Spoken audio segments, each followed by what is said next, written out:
Ta hulajnoga to istny potwór. Ma 10-calowe opony i jej prędkość maksymalna to nawet ponad 100 km na godzinę. To jest Laoti ES19.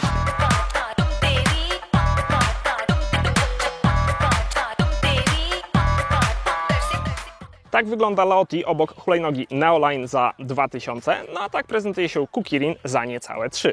No a to jest Laoti. Jak widzicie, jest naprawdę duża. W kolejnym odcinku pokażę Wam jeszcze tą większą bestię, ale na razie oglądajcie ten do końca.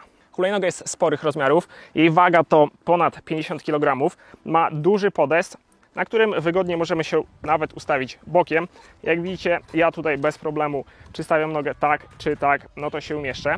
Ma też duży podnóżek, który dodatkowo nie tylko może służyć nam do stawania, ale też ma taką jakby rączkę, więc w razie gdybyśmy chcieli ją przenieść, łapiemy ją sobie tutaj i możemy ją wygodnie podnosić.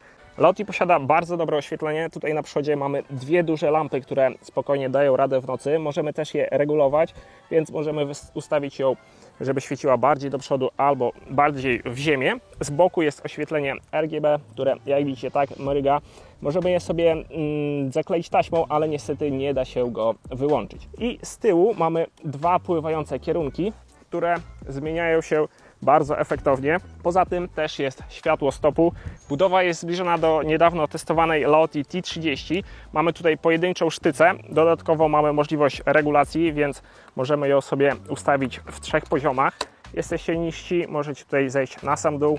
Chcecie ją mieć na maksa, wystarczy tutaj przytrzymać i wysuwamy kierownicę maksymalnej wysokości. To, co jest ważne, to po zakupie warto tutaj posprawdzać te wszystkie śrubki i najlepiej by było kupić klej do gwintów, żeby to wszystko dobrze poskręcać, bo to, że fabryka Wam poskręcała, to nie znaczy, że będzie to wszystko dobrze się utrzymało. Sama kierownica może być składana na pół, więc tutaj wystarczy tą śrubę rozkręcić, wtedy możemy to złożyć, ale warto ją sobie co jakiś czas sprawdzać, jeżeli już ją macie rozłożoną, żeby to było cały czas dobrze skręcone. Jeżeli chodzi o sam osprzęt, no to mamy tu dużo plastiku znanego z innych też hulajnóg chińskich. Jeżeli chodzi o lewą stronę, to mamy tutaj przyciski do włączania i wyłączania świateł on-off.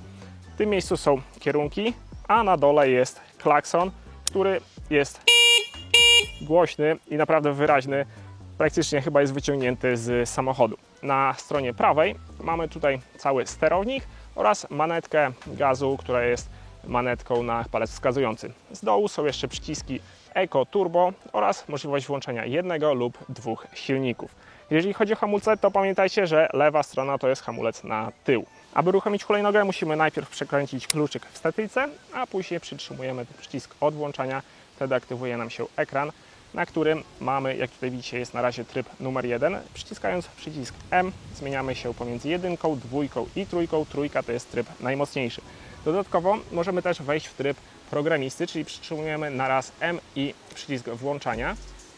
I tutaj, jak widzicie, możemy dodatkowo zmieniać różne ustawienia hulajnogi, na przykład, żeby nie startowało od zera, tylko od na przykład 5 km na godzinę. Moc tej hulajnogi to 2 razy po 3000 W. Mamy tu jeden silnik z przodu i z tyłu, czyli mamy łączną moc 6000 W. Zawieszenie sprężynowo-olejowe, dobrze wybiera nierówności, ale ja mam je ustawione tak, aby hulajnoga wybijała nas trochę na górkach. Przydatnym elementem przy szybszej prędkości jest amortyzator skrętu, jednak tutaj ważne, aby go na początku sprawdzić, dokręcić, bo mi już na pierwszej jeździe prawie odpadła główna śruba po przejechaniu przez nierówności. I też sporo osób zaleca, aby go odpowietrzyć i zalać gęstym olejem, ewentualnie sprawdzić oponę, czy jest dobrze wyważona.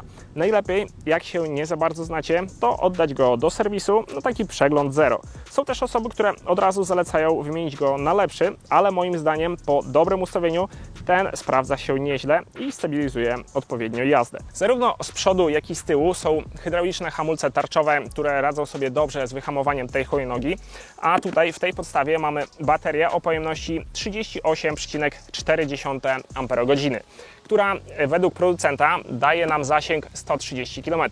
No ale oczywiście ja to postanowiłem sprawdzić, tylko tyle, że nie będę jej testował przy wadze 60 kg i na pierwszym trybie, tylko od razu wrzucamy tryb trzeci, największą moc. Ja mam 85 kg, no i zobaczymy, ile ona da radę. Zabrałem razem z Laoti Duoc na test zasięgu. i wcale nie trzymałem stałej prędkości. Około 30 km zrobiłem po mieście, więc jakieś przejścia, światła i ciągłe hamowanie i ruszanie. No i drugie 30 km udało się zrobić jeszcze poza miastem. Tutaj już większość ze stałą prędkością 30 do 50 km, więc w takim trybie mocnego obciążenia dała radę ponad 60 km. I niestety wtedy trochę zaczęła zwalniać. Po prostu sterownik odcinał moc, tak że nie dało się jechać szybciej niż 25 km na godzinę. No i już wtedy odpuściłem dalszą jazdę. Ale gdybym jechał po prostej te 30-40 na godzinę, to uważam, że spokojnie około 100 km da się zrobić. Najszybciej ile jechałem na tej hulajnodze to 89 km na godzinę według licznika, ale od niego trzeba odjąć około 5 km w stosunku do rzeczywistości. Co do wrażeń z jazdy, to powiem Wam, że są bardzo pozytywne.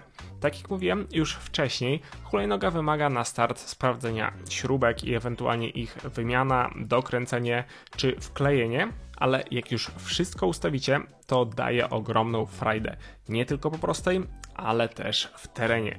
W porównaniu do Duoc ta jest zgrabniejsza i zwinniejsza, no ale na Duoc czujemy się na początku pewniej, no bo jest większa, a do Laotii trzeba się przyzwyczaić. Laotii ES19 to model w sumie, który wyszedł już w 2018 czy tam 2019 roku, więc konstrukcja jest już trochę stara, są nowsze i może lepsze hulajnogi, ale teraz możecie ją dostać na Banggood w cenie około 5500 i moim zdaniem jest to dobra cena za ten sprzęt, bo hulajnoga jest dobrze wykonana, ma też duże wsparcie na grupach, więc w razie problemów możecie wszystko wymienić, macie dobre wsparcie innych znajomych, dlatego zapraszam też na grupę Hulajnogi Elektryczne na Facebooku.